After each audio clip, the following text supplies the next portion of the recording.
ಸುರ್ಜೇವಾಲಾ ಜೊತೆ 1-to-1 ಸಭೆ ನಡೀತಾ ಇದೆ ನಿನ್ನೆಯಿಂದ. ಈ ಸಭೆ ನಡೆಸೋ ಸಂದರ್ಭದಲ್ಲಿ ಹಲವು ಶಾಸಕರು ಸಚಿವ ಸ್ಥಾನದ ಬಗ್ಗೆಯೂ ಕೂಡ ತಮ್ಮ ಮಾತನ್ನ ಇಟ್ಟಿದ್ದಾರೆ.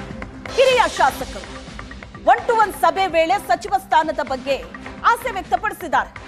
ಮಿನಿಸ್ಟರ್ ಆಸೆಯನ್ನ ಹಲವು ಹಿರಿಯ ಶಾಸಕರು ಬಿಚ್ಚಿಟ್ಟಿದ್ದಾರೆ. ಸಚಿವ ಸ್ಥಾನಕ್ಕೆ ಸುರ್ಜೇವಾಲಾ ಮುಂದೆ ಡಿಮಾಂಡ್ ಇಟ್ಟಿದ್ದಾರೆ.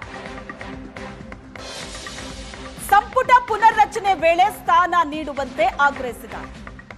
ಜಿಲ್ಲಾ ಪ್ರಾತಿನಿಧ್ಯ ಹಿರಿತನ ಪರಿಗಣಿಸಿ ಅಂತ ಸಲಹೆ ಕೊಟ್ಟಿದ್ದಾರೆ ಹಿರಿಯ ಶಾಸಕರು. ಶಾಸಕ ಸುಬ್ಬಾರೆಡ್ಡಿ ನಾರಾಯಣಸ್ವಾಮಿಯಿಂದ ಸುರ್ಜೇವಾಲಾ ಮುಂದೆ ಬೇಡಿಕೆ ಇಡಲಾಗಿದೆ. ಕೋಲಾರದಿಂದ ಯಾರನ್ನ ಸಚಿವರನ್ನಾಗಿ ಮಾಡಿಲ್ಲ, ನಮ್ಮ ಜಿಲ್ಲೆಗೆ ಪ್ರಾತಿನಿಧ್ಯ ನೀಡಬೇಕು ಅಂತ ಡಿಮ್ಯಾಂಡ್ ಇಟ್ಟಿದ್ದಾರೆ. ಶಾಸಕರಿಗೆ ಯಾವುದೇ ಭರವಸೆಯನ್ನ ಸುರ್ಜೇವಾಲಾ ಕೊಟ್ಟಿಲ್ಲ. ಸಚಿವ ಸ್ಥಾನದ ಬಗ್ಗೆಯೂ ಕೂಡ ಶಾಸಕರು ಮಾತಾಡಿದ್ದಾರೆ. ಶಾಸಕರು ತಮ್ಮ ಸಮಸ್ಯೆಗಳನ್ನ ಕೇಳ್ಕೊಳ್ಳೋದಕ್ಕೆ ಮತ್ತು ತಮ್ಮ ಮನದಾಳದ ಮಾತನ್ನ ಕೇಳ್ಕೊಳ್ಳೋದಕ್ಕೆ ಇದೊಂದು ವೇದಿಕೆ ಆಗಿದೆ. ಸುರ್ಜೇವಾಲಾ ಮುಂದೆ ಕೂತಂತ ಶಾಸಕರು ಒಂದು ತಮ್ಮ ಸಮಸ್ಯೆ ಏನು, ಏನ್ ದೂರಿದೆ, ಯಾರ ಮೇಲೆ ದೂರಿದೆ ಎಲ್ಲವನ್ನ ಹೇಳ್ಕೊಳ್ಳೋದ್ರ ಜೊತೆಗೆ ಕೆಲ ಹಿರಿಯ ಶಾಸಕರು ಸಚಿವ ಸ್ಥಾನದ ಆಸೆಯನ್ನ ಕೂಡ ಬಿಚ್ಚಿಟ್ಟಿದ್ದಾರೆ. ಸಂಪುಟ ಪುನರ್ರಚನೆ ವೇಳೆ ನಮ್ಮ ಜಿಲ್ಲೆಯನ್ನ ಪರಿಗಣಿಸಿ ಹಿರಿತನದ ಆಧಾರದ ಮೇಲೆ ಪ್ರಾತಿನಿಧ್ಯ ಕೊಡಿ ಅನ್ನೋ ಬೇಡಿಕೆ ಇಟ್ಟಿದ್ದಾರೆ. ಸರ್ಕಾರದ ವಿರುದ್ಧ ರಾಜು ಕಾಗೆ ಅನುದಾನ ಸಮರ. ಸುರ್ಜೇವಾಲಾ ಬಳಿ ಸಮಸ್ಯೆ ಹೇಳ್ಕೊಳ್ತೀನಿ, 1-to-1 ಸಭೆಗೂ ಮೊದಲು ಶಾಸಕರು ಆಡಿದಂತ ಮಾತಿದೆ. ಸಚಿವರು ಸ್ಪಂದಿಸ್ತಾ ಇಲ್ಲ ಅನ್ನೋ ಬಗ್ಗೆ ಮಾತಾಡ್ತೀನಿ. ಜನರ ಕೆಲಸ ಆಗಬೇಕು, ಹೀಗಾಗಿ ಚರ್ಚೆ ಮಾಡ್ತೀನಿ. ನಾಯಕತ್ವ ಬದಲಾವಣೆ, ಸಂಪುಟ ವಿಸ್ತರಣೆ ಇದ್ಯಾವುದು ನನಗೆ ಗೊತ್ತಿಲ್ಲ.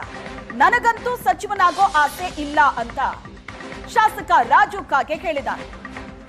ಅಸಮಾಧಾನ ಶಮನ ಆಗಬಹುದು ಅನ್ನೋ ನಿರೀಕ್ಷೆ ಇದೆ, ಪ್ರಯತ್ನ ಪಡೋಣ, ನೋಡೋಣ ಅಂತ ಹೇಳಿದ್ದಾರೆ ಶಾಸಕರು. ತನ್ನ ಸಮಸ್ಯೆ ಏನು ಅದನ್ನ ನಾನು ಹೇಳ್ಕೋತೀನಿ. ಇದು ರಾಜು ಕಾಗೆ ಕೊಟ್ಟಂತ ಸ್ಟೇಟ್ಮೆಂಟ್ ಇತ್ತು ಸುರ್ಜೇವಾಲಾ ಭೇಟಿಗೂ ಮುನ್ನ. ರಾಜು ಕಾಗೆ ಅವರಿದ್ದಾರೆ, ಇವತ್ತು ಸುರ್ಜೇವಾಲಾ ಅವ್ರನ್ನ ಭೇಟಿ ಮಾಡ್ತಾರೆ. ಸರ್, ಎಷ್ಟೊತ್ತಿಗೆ ಭೇಟಿ ಮಾಡ್ತಿದ್ದೀರಿ ಮತ್ತೆ ಏನೆಲ್ಲ ಅಹವಾಲುಗಳನ್ನ ಅವ್ರಿಗೆ ಸಲ್ಲಿಸ್ತಿದ್ದೀರಿ? 11 ಗಂಟೆಗೆ ಭೇಟಿ ಆಗ್ತೀನಿ. ಮೊನ್ನೆ ನಾನೊಂದು ಸ್ವಲ್ಪ ಮನಸ್ಸಿಗೆ ನೋವಾಗಿ ಕೆಲವು ವಿಷಯಗಳ ಬಗ್ಗೆ ನಿಮ್ಮ ಹತ್ರ ಹಂಚ್ಕೊಂಡಿದ್ದೀನಿ. ಅದೇ ವಿಷಯದ ಬಗ್ಗೆ ಸಾಹೇಬರಿಗೆ ಮಾಹಿತಿಯನ್ನು ಕೊಡ್ತೀನಿ. ಇಷ್ಟೇ, ಇದ್ರ ಹೊರತುಪಡಿಸಿ ಮತ್ತೊಂದು ಏನಿಲ್ಲ. 11 ಗಂಟೆಗೆ ಇವತ್ತು ನನಗೆ ಟೈಮ್ ಕೊಟ್ಟಿದ್ದಾರೆ. 11 ಗಂಟೆಗೆ ಹೋಗ್ತಾ ಇದ್ದೀನಿ. ಪ್ರಮುಖವಾಗಿ ಕೆಲವೊಂದು ಇಲಾಖೆಗಳು ಸಹಕಾರ ಕೊಡ್ತಿಲ್ಲ, ಶಾಸಕರಿಗೆ ಸಚಿವರುಗಳು ಭೇಟಿ ಆಗ್ತಿಲ್ಲ ಅನ್ನುವಂತ ಮಾತುಗಳನ್ನ ಕೂಡ ತಾವು ಸೇರಿದಂತೆ ಕಾಂಗ್ರೆಸ್ನ ಹಲವಾರು ಶಾಸಕರು ಮನವಿ ಮಾಡಿದ್ರಿ. ಆ ಬಗ್ಗೆ ದನಿ ಎತ್ತಿದ್ರಿ. ಸುರ್ಜೇವಾಲಾ ಅವರು ಕೂಡ ಬಂದಿದ್ದಾರೆ. ಈಗ ನಿನ್ನೆ ಕೂಡ ಒಂದಷ್ಟು ಜನ ಶಾಸಕರು ಭೇಟಿ ಮಾಡಿದ್ದಾರೆ. ಯಾರನ್ನಾದ್ರೂ ಮಾತಾಡ್ಸಿದ್ರ ಸರ್? ಏನ್ ಮಾತಾಡೋದ್ರಂತೆ, ಏನ್ ಹೇಳಿದ್ರಂತೆ, ತಾವ್ ಏನ್ ಹೇಳ್ಬೇಕು? ಈ ರೀತಿ ಇಲ್ಲ, ನನಗೇನು ಯಾರು ಹತ್ತಿರ ನನಗೆ ಮಾಹಿತಿ ಇಲ್ಲ. ನಾನೇನು ನನಗೆ ಆಗುವಂತ ನೋವುಗಳನ್ನ ಅಲ್ಲಿ ಹಂಚ್ಕೋತೀನಿ. ಅದಕ್ಕೆ ಎಷ್ಟು ಮಟ್ಟಿಗೆ ಸ್ಪಂದನೆ ಮಾಡ್ತಾರ ನೋಡೋಣ. ಪ್ರಮುಖವಾಗಿ ನಿಮ್ಮ ಕ್ಷೇತ್ರಕ್ಕೆ ಆಗ್ಬೇಕಾಗಿರುವಂತಹ ವಿಚಾರಗಳೇನು, ಯಾವ ವಿಚಾರಕ್ಕೆ ತಮ್ಮ ಅಸಮಾಧಾನ ಇತ್ತು ಸರ್? ಅದೇ ಬಸವೇಶ್ವರ ಯಾತ್ರೆ ನೀರಾವರಿ ಒಂದು ದೊಡ್ಡ ಪ್ರಾಜೆಕ್ಟ್. ಡಿಸೆಂಬರ್ 31ರ ಒಳಗೆ ಕಾಂಗ್ರೆಸ್ ಸರ್ಕಾರ ಪತನವಾಗುತ್ತೆ. ಬಿಜೆಪಿಯ ಸಂಸದ ಗೋವಿಂದ ಕಾರಜೋಳ ಭವಿಷ್ಯ ನುಡಿದಿದ್ದಾರೆ.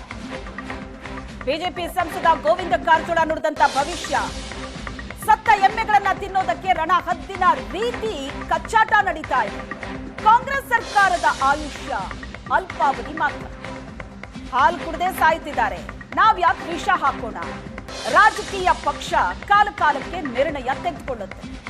ಕಾಂಗ್ರೆಸ್ನಲ್ಲಿ ಬಂಡಾಯದ ಬೆಂಕಿ ಹೆಚ್ಚಾಗ್ತಲೇ ಇದೆ. ಇಷ್ಟು ಮಾತ್ರ ಹೇಳಬಲ್ಲೆ, ಸರ್ಕಾರ ಡಿಸೆಂಬರ್ 31 ದಾಟೋದಿಲ್ಲ ಅಂತ ಬಾಗಲಕೋಟೆಯಲ್ಲಿ ಸಂಸದ ಕಾರಜೋಳ ಹೇಳಿಕೆ ಕೊಟ್ಟಿದ್ದಾರೆ. ನಾನು ರಾಜ್ಯದಲ್ಲಿರ್ತಕ್ಕಂಥ ಕಾಂಗ್ರೆಸ್ ಸರ್ಕಾರ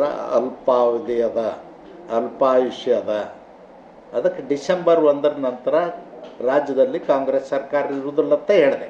ನೋಡಿ, ನಾನು ಭಾಳ ಸೂಕ್ಷ್ಮವಾಗಿ ಹೇಳಿದ್ದೀನಿ. ನಮ್ಮದೊಂದು ರಾಜಕೀಯ ಪಕ್ಷವಾಗಿ ಕಾಲಕ್ಕೆ ನಿರ್ಣಯಗಳನ್ನು ರಾಜಕೀಯವಾಗಿ ತಗೋಬೇಕಾಗ್ತದೆ, ಆಡಳಿತಾತ್ಮಕ ದೃಷ್ಟಿಯಿಂದ ತಗೊಳ್ಬೇಕಾಗ್ತದೆ. ಆ ಎಲ್ಲ ನಿರ್ಣಯಗಳನ್ನು ಪ್ರಬುದ್ಧ ನಾಯಕತ್ವದ ತಗೊಳ್ತಾರೆ. ನಾನು ಇವತ್ತೇನು ಹೇಳೋದಿಲ್ಲ, ನಿಮಗೆ ಡೇಟ್ ಕೊಟ್ಟೀನಿ, ಡಿಸೆಂಬರ್ 31ಕ್ಕೆ ನಿಮಗೆ ಮಾತಾಡ್ತೀನಿ. ನಾನು